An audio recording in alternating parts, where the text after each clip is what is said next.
Alors, maintenant, on a vu, juste on va repasser un petit peu sur les concepts de... Qu'est-ce qu'on a vu auparavant? C'est qu'on a vu en fait qu'il y a deux sortes de matzah. Il y a la matzah qui est la matzah d'avant Chatzot, où cette matzah, la Torah nous ordonne de manger cette matzah-là au déjà du le début du mois de Nissan. La Torah nous a dit mangez cette matzah-là d'avant Chatzot, et elle la cite avec le mot Ba'erev tochlu matzot, le soir vous mangerez des matzot. Et il y a une autre matzah que c'était pas quelque chose, un ordre, c'était une conséquence, c'était une situation, une cause à effet. C'est-à-dire que étant donné que étant donné qu'il n'y avait pas de temps pour gonfler. Pourquoi il n'y a pas de temps pour gonfler? Parce qu'en fait, ils devaient vite sortir de leur situation, de leur endroit où ils étaient. Alors, ça n'a pas eu le temps de gonfler. Alors, automatiquement, cette matzah-là, elle est aussi citée dans la Torah, et qu'aujourd'hui, on mange notre matzah en souvenir de cette matzah-là. Quand tu dis tous les jours, dans la Haggadah, la matzah, cette matzah-là, en citant quelle matzah, pas la matzah que Dieu nous a dit de manger le soir du Seder, mais la matzah qu'elle n'a pas eu le temps de gonfler parce qu'on devait vite sortir. Et cette matzah, elle est liée au dévoilement de Akadosh Baruch Hu. Ad shenigla alehem malech malchei amlachim Akadosh Baruch Hu. Ce de grand dévoilement qui était en fait la Makat Bechorot, la mort des premiers-nés, que Dieu s'est dévoilé, ou Dieu s'est dévoilé lui-même à niveau saraf, à niveau shliach, moi et pas un envoyé, moi et pas un ange, Anihu, moi-même, velo acher, et pas autre que Akadosh Baruch Hu.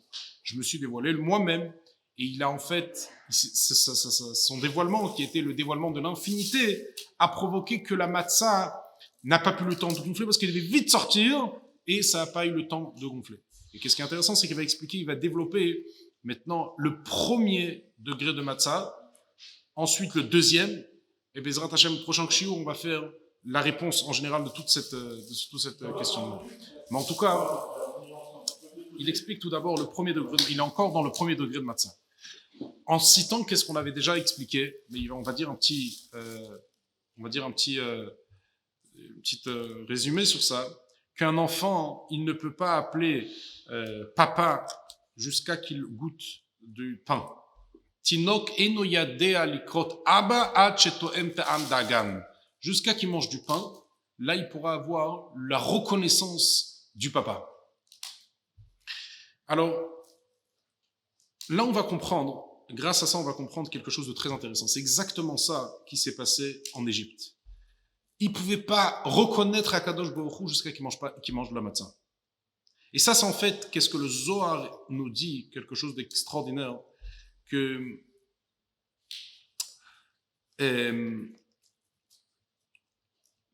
la matzah, elle s'appelle Michla de Mihimnuta, c'est-à-dire la matzah, elle s'appelle la nourriture de la Emouna. Ça, c'est quelque chose de... Pourquoi?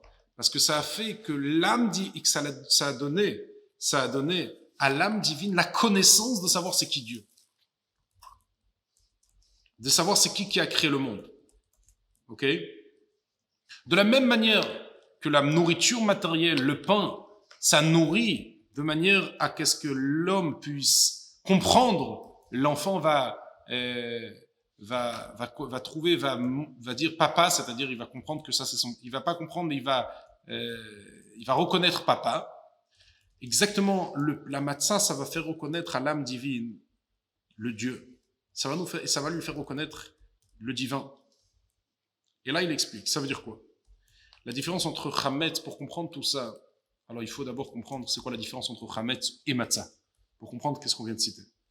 Chametz, c'est quelque chose qui gonfle. C'est-à-dire quelque chose qui gonfle. À la différence de la matzah, qui n'a pas de gonflement, il n'y a pas de grandeur.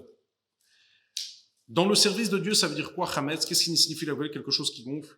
C'est justement d'être la gassoute, la clipa, l'orgueil. Il se monte, il dit moi je connais moi. Par contre, dans la matzah, c'est complètement fin. Il n'y a pas de clipa. Au contraire, la matzah, c'est l'annulation totale, c'est l'humilité totale, l'inclinement total. Pour être concret, ça veut dire quoi? Ça veut dire qu'en fait, il y a le batel, il y a le bitul rotzencha, il n'y a pas de moi je veux. La matzah, alors regardez, regarde quand on voit dans le sens même matériel des choses. Le chametz, c'est le levain, il fait monter la pâte. La matzah, elle est fine. Il n'y a pas de... La matzah signifie, vis-à-vis d'Hachem, j'ai pas de volonté. J'ai qu'est-ce que toi tu me demandes. La majorité des problèmes aujourd'hui, c'est quoi? C'est le moi, quand on réfléchit. C'est le moi, pourquoi il m'a pas fait ça? Pourquoi ma femme ne me respecte pas? Pourquoi quand je suis arrivé, le repas, il n'était pas prêt? Pourquoi ma femme, elle a parlé avec elle a parlé avec lui, elle a pas un truc, je suis énervé, je. Et ça rend quoi, hein? Situation, cause à effet, ça rend des vrais problèmes. Des problèmes, des problèmes de manque de connexion, des problèmes de manque de communication. Parce que moi. Eh bien, la matzah, c'est exactement ça, la fête de matzot. La matzah, c'est pile le contraire. La matzah, c'est l'annulation, il n'y a pas de moi. Batel rotzoncha. Il y a qu'est-ce qu'on a besoin de moi, pas qu'est-ce que moi je veux. Je vais vous raconter une petite histoire, juste pour comprendre un peu l'histoire. Le lignan, il y avait une fois un homme d'affaires qui est venu chez le Rebbe. Je pense que c'était le Rebbe Marash, Rabbi Shmuel, 5e rabbi de l'école Chabad, 4e rabbi de l'école Chabad. Il arrive en Yechidout, et il dit, Rebbe, je suis un homme, comme vous le savez, je suis un homme d'affaires, et malheureusement, le business ont chuté, et je vais très mal dans les affaires. Et alors, le rabbi, il lui dit alors, et il commence à dire, alors, j'ai des chovot, j'ai des, comment on appelle ça, j'ai des grandes dettes, et je suis très mal. Alors, il a dit, alors j'ai. Et là, je pense que c'était le Admour Azaken, pardon, je fais une erreur, c'est le premier rabbi de Lubavitch. Il a dit, toi, tu demandes, qu'est-ce que toi tu as besoin? Tu te demandes pas qu'est-ce qu'on a besoin de toi. Qu'est-ce que moi j'ai besoin? Mon ratson, ma volonté. Moi, mon business, il va pas bien, je suis pas bien, je suis déstabilisé. Mais qu'est-ce qu'on a besoin de toi? Que moi, je vais être battel à mon ratson. Mais par contre, qu'est-ce que Dieu, il a besoin de moi? Toi, tu te demandes pas de cette question-là. Et là, à ce moment-là, quand il a entendu ça, il s'est évanoui. Il s'est réveillé, il était déjà à l'extérieur de la Cheder Yechidout. Il a décidé 3 semaines de impliquer cette Nekuda que le rabbi lui a dit. Qu'est-ce qu'on a besoin de lui? Il a appris un enseignant, il a étudié avec lui, il s'est mis à fond. Et après, le rabbi il a fait un mahamar le Shabbat 3 semaines après, qui lui a fait comprendre que le but, c'est pas de rester dans les sphères, c'est de rentrer dans le matériel, c'est-à-dire d'appliquer ça dans le monde matériel. Comme lui, c'était un businessman, alors c'est oui de rentrer dans le business, mais par contre, c'est de faire comme, pas arrêter d'être moi, et commencer à laisser le Dieu passer dans soi. Et là, il est rentré dans le business, il a refait fureur, il a refait une grande atzlacha, mais par contre, là, il a compris le message. Pas qu'est-ce qu'on a, lui, il veut, mais qu'est-ce qu'à Kodesh Baruch Hu attend de lui. Qu'est-ce qu'on a besoin de lui. Et ça se concrétise dans des choses très simples. Quand c'est moi alors moi, je pense que quand il y a quelqu'un, un non-juif qui est là, je dois pas lui parler des 7 noachid. Parce que c'est business, ça va le rendre fou. Ou quand il y a un juif qui a besoin d'aide, niveau Parnassa ou niveau truc, j'ai pas le temps parce que moi j'ai mon business. Le moi fait en sorte que je loupe plein de situations qui sont des opportunités de ramener la Kedusha, ramener la lumière, mais parce que c'est moi que je décide. Et la matzah, ce qui finit, il n'y a pas de levain, il y a ce qui signifie dans le service de Dieu, comme fin qui n'a pas levé, il y a moi aussi. Quand il y a moi, c'est-à-dire je suis levé, je suis gonflé, ça c'est du chametz. Et il explique ici que le chametz, c'est à la finale l'origine. D'abord, il dit que Bichla le Chametz, c'est un Yetzera. Alors, les sages dans traité Rosh Hashanah, il dit qu'avant qu'il fait la Vera, il dit le mot Chametz. Kan Kodem Sheichmitz, Kan Kachere Sheichmitz. C'est que c'est lié complètement au Yetzera. Avant qu'il a eu Yetzera, qu'il a fait faire la Vera, il avait pas le Yetzera, il avait pas le Chametz. Après, c'est que le Chametz, il est lié à le Chametz, quelque chose qui gonfle. Le levain qui fait gonfler, ça s'appelle le Yetzera, qui s'appelle Seor. Le Seor Shebeïssa, le levain qui fait dévier la personne. Et que Dieu nous en prête. Et il dit quelque chose de très fort. Que pourquoi quelque chose, là il va dire une ékouda, un yesod, une base très puissante. Pourquoi véritablement, quand on réfléchit, c'est tellement, d'être moi, c'est tellement problématique. Pourquoi l'orgueil est tellement problématique? Pourquoi le fait de sentir mes volontés et pas les volontés propres à Hachem, ça cause problème à notre situation? Eh bien, là, il explique ici, il dit comme ça. Il dit qu'il faut savoir que la base de toutes les chutes dans le mal, toutes les choses mauvaises, toutes les désirs mauvais, etc., tous les désirs en général, et particulièrement les désirs mauvais, tout le chemin, c'est l'orgueil, c'est le moi. Je n'aurais même pas dit le mot orgueil, c'est le fait le yesh ou metsiout, parce qu'en fait, véritablement, il n'y a qu'un Kadosh Baruch Hu. Ça veut dire que la vraie vérité, c'est qu'Enod Milvado, il y a que Dieu. Alors, si y a Enod Milvado, comment toi, tu te sens quelque chose? Tu dois sentir qu'il y a qu'un Kadosh Baruch Hu. Et si tu sens moi, c'est qu'il y a un problème dans l'essence, dans l'origine, dans la base. Et il dit que ce problème-là de base, c'est ça qui va engendrer après toutes les catastrophes. C'est ça la base. C'est pour ça qu'on dit le Hametz, on le considère le Hametz comme le Yetzirara. On le considère le Hametz comme pourquoi? Quel rapport? Le Hametz, c'est quelque chose qui est levain. C'est quoi le problème d'être levain? Quelque chose qui est levé. Oui, le problème, il est là. C'est que comme tu es levé, comme tu es quelque chose à part en soi-même d'Hachem, là, ça va commencer toutes les chutes dans plein d'autres choses. Et c'est pour ça qu'il faut régler la base. En fait, ça, qu'est-ce qu'on explique? Comme la Chassidoute, la manière de la Chassidoute, c'est toujours régler l'origine de la chose et pas régler les conséquences de la chose. Et contrairement au Moussar, le Moussar, il va te dire, tu vois, ça c'est une avéra, ça c'est très très grave. Mais c'est quoi le problème? C'est quoi l'origine du problème? C'est quoi la cause de l'avéra? Mais là, il te dit, c'est la gassoute, la yeshout, le fait d'exister, le fait d'être grossier, le fait de pas être, voir qu'est-ce que Hachem il veut, mais d'avoir toujours qu'est-ce que moi j'ai envie. Eh bien, ça, c'est l'origine de tout problème, de tous les problèmes, les problèmes qu'on fréquente au journée de la vie. Qu'on tombe et on sait pas pourquoi. On sait. Alors, le Admozakan va te dire, c'est le Hametz qui est en toi, c'est le levain, c'est que tu es levé, c'est que tu te sens trop toi-même. Et là, à ce moment-là, tu arrives à faire, c'est automatiquement, c'est pas, comment on appelle ça, c'est pas anodin, c'est une cause à effet. T'es rentré dans cette situation-là parce que tu te sens toi-même, tu te sens trop, mes envies, mes demandes, mes volontés, mes obligations, mes tout, moi, c'est-à-dire le sens moi, on arrive à cette situation-là.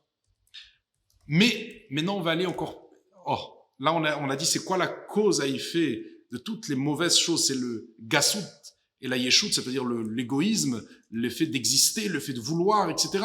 Et, que ça ramène à toutes les chutes dans la voie d'Hachem, toutes les choses mauvaises que la personne peut rencontrer. Mais c'est quoi d'être moi? C'est quoi la cause du fait d'exister? De fait d'avoir, de fait de comprendre, de prendre du poids, du poids, non pas dans le sens physique, mais dans le sens moral, d'être moi, etc. C'est quoi cette origine-là maintenant? Eh bien, il te dit, c'est exactement ça, Mitzrayim. Mitzrayim, c'est le fait d'être dans l'étroitesse du monde. Toujours prendre en considération les choses qui t'entourent. Avec énormément d'affection, avec énormément d'importance. Et c'est le fait d'être dans l'étroitesse du monde, d'être attaché à ça, ton cerveau, tes caractères dans ces étroitesses du monde, fais en sorte que tu deviennes toi-même, tu deviennes une espèce d'égoïsme comme ça. Il m'a pris mon appartement, je voulais l'acheter, je voulais le truc. Ça devient moi. C'est que t'es trop attaché à ça. À la place de dire, mais de toute façon, qu'est-ce qui se passait? C'est Akadosh Baruch Hu qui a fait ça. Tu sais, ce fait d'avoir trop d'attachement, d'être trop attaché à ça, de Mekusharim, Sechel ou Midot, dans toutes les choses qui s'appellent étroitesse du monde, c'est ça qu'est-ce qui cause d'être un Yesh Bedavar Nifrad. Et à la finale, on a dit que d'être un égoïsme, d'être un moi, ce moi, cause à avoir toutes les mauvaises choses qui va après avoir cette conséquence de toutes les mauvaises choses. Maintenant, sortir d'Égypte, c'est quoi? Sortir de cette étroitesse-là. Ikar Yetziat Mitzrayim, c'était justement, il y avait un dévoilement qui s'appelle le Mora Hagadol. Mora Hagadol, c'est-à-dire un dévoilement d'une lumière terrifiante qui s'appelle le Gilui Ashrina, qui a en fait causé, qui s'est jailli dans le peuple juif, que chaque juif à la finale, il est sorti de tous ces étroitesses-là, l'origine première, c'est quoi? C'est d'être trop attaché au matériel. Et le fait d'être trop attaché avec moi, ça a rendu les juifs comme ça, le Yesh Vedavar Nifra, d'être une existence à part en soi-même. Alors, c'est comment sortir de Mitzrayim, de cette étroitesse-là? C'est un grand dévoilement qui a fait comprendre qu'il n'y a que Dieu. Toi, tu crois qu'il y a un monde et que tu es trop attaché avec, mais quand je te montre qu'il n'y a pas de monde, je te sors de tous ces limites de cette étroitesse-là. Et ça, c'est le dévoilement qui s'est passé après Chatzot. Mais, il y a eu quand même le dévoilement de avant Chatzot. Le dévoilement d'avant Chatzot, Dieu, il a vu que quoi? Qu'il y avait cette situation-là des Juifs qui étaient dans une étroitesse énorme. Et ça a fait que c'était des gens qui n'avaient pas la reconnaissance totale d'Akadosh Baruch Hu, ils n'avaient pas la reconnaissance d'Hachem. Alors automatiquement, qu'est-ce qu'il a fait? Il a renvoyé un grand dévoilement pour qu'ils prennent conscience de qu'est-ce qui se passe. Mais avant Chatzot, il y a qu'est-ce qui s'appelle les matzot de avant Chatzot. Ba'erev tochlu matzot. Eux, c'est des autres matzot. Et là, il va commencer à expliquer de manière extraordinaire, avec l'analogie, avec l'exemple qu'on a eu avec un enfant. Un enfant, quand il ne peut pas distinguer, il ne peut pas arriver à comprendre, à connaître, tant qu'il n'a pas mangé du pain. Mais pourquoi? C'est quoi la raison pourquoi un enfant il peut dire papa jusqu'à qu'il a mangé un céréale?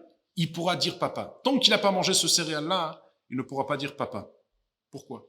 Parce qu'on a dit que l'origine du pain, ça provient d'une source et d'une racine encore plus élevée que l'origine de l'âme divine. C'est incroyable. Ça provient du tohu. Ça vient d'un monde encore plus élevé que le tikkun. Et après, ça s'est rentré dans un aliment matériel. Et quand l'enfant il le mange, eh bien il s'attache à cette origine, que c'est ça où ça va lui donner la touche supplément, le supplément de savoir reconnaître son père en disant papa. Et savoir que ça c'est et connaître papa. Parce qu'en fait, il y a une racine dans l'aliment qui est plus élevée que l'homme. Il dit pareil la matzah. Ça c'est dans un aliment matériel que le plus haut, une racine extrêmement élevée va s'habiller dans un matériel pour après avoir la distinction et comprendre que ça c'est son père. Pareil, l'enfant, tant qu'on était en Égypte, on ne savait pas c'est qui papa, on ne savait pas c'est qui Hachem.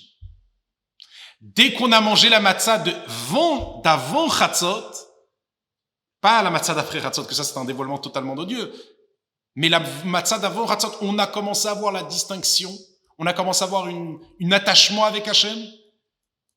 C'est cette lumière qui provient du mot tsepi Hachem, d'une origine très très élevée comme le matériel, la nourriture matérielle, sa racine est vraiment extrêmement élevée. Pareil, la matzah, c'est de la même source, mais encore plus élevée, puisque là on parle du matzah, quelque chose qui ne s'est pas levé.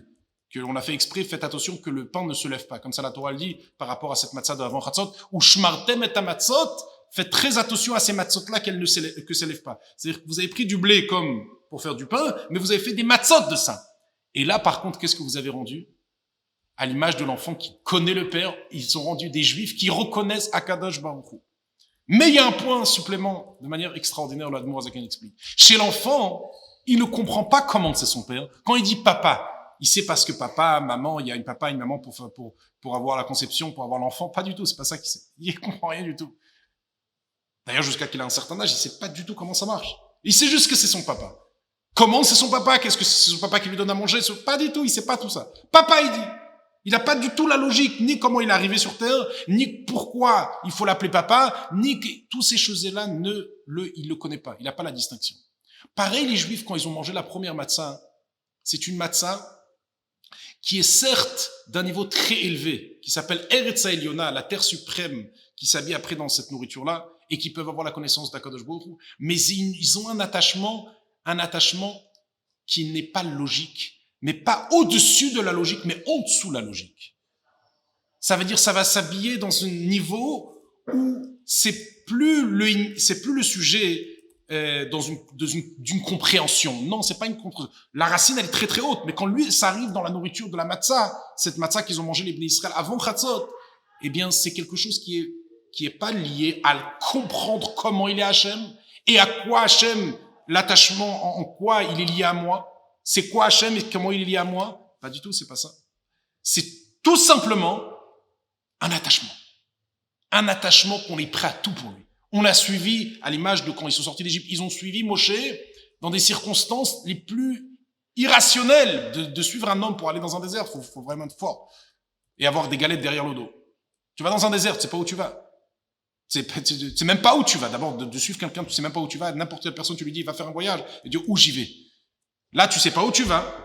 Ok? Oui, il y avait l'idée de partir recevoir la Torah, mais on était à ce moment-là, on ne savait pas tout ça. On n'était vraiment pas dans le truc, on va recevoir la Torah. On sort, oh, on sait pas, on va, et même le désert, c'était dans un endroit un peu plus loin. C'était pas l'endroit pour aller directement en Israël. Alors, on voit qu'on va même pas vers Israël. Et qu'est-ce qu'on va manger? Des galettes qu'on vient de cuire, des petites galettes qui vont nous suffire pour quelques jours. Alors, de suivre, c'était vraiment, mais on l'a fait. Et d'ailleurs, Dieu, il a pris ça en tant que mérite, comme c'est écrit dans le Teilim, Lechter acharai bamidbar be'eretz lo zora, vous êtes parti derrière dans le désert, dans un endroit qui n'a pas de récolte, il n'y a rien du tout, un endroit qu'on peut pas semer.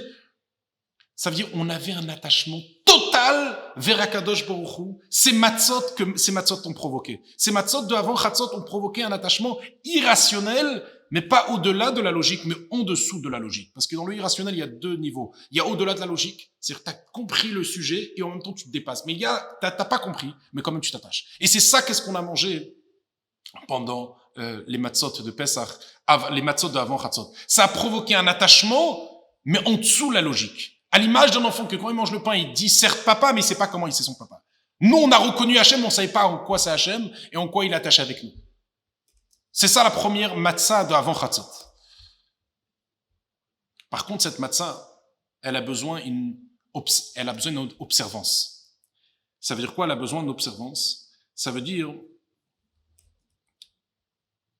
que juste un point que j'ai oublié. Et justement, quand tu manges cette matzah-là, ça te rend complètement battel, ça te rend comme de la poussière, ça te rend annulé, puisque voilà, ça te fait attacher à Akadosh Baruch Hu. Et quand tu es attaché à Akadosh Baruch Hu, t'as plus de moi.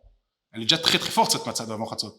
Parce que quand tu as cet attachement-là, eh bien justement, matzah qui signifie quelque chose qui ne se lève pas, il n'y a pas de levain, il n'y a pas de grandissement dans cette pâte-là, eh bien justement, c'est ça qu'est-ce qui provoque chez les Juifs, le fait de manger cette matzah-là provoque cet attachement, mais en conséquence de cet attachement-là, ça provoque quoi? L'annulation totale, que je suis annulé, il y a Batel Retzoncha, je suis comme de la poussière vis-à-vis. Venafshi, mon âme, elle est comme de la poussière, il n'y a pas de moi. Il n'y a pas d'agrandissement, je me sens comme de la terre qu'on piétine sur moi et j'ai pas de moi.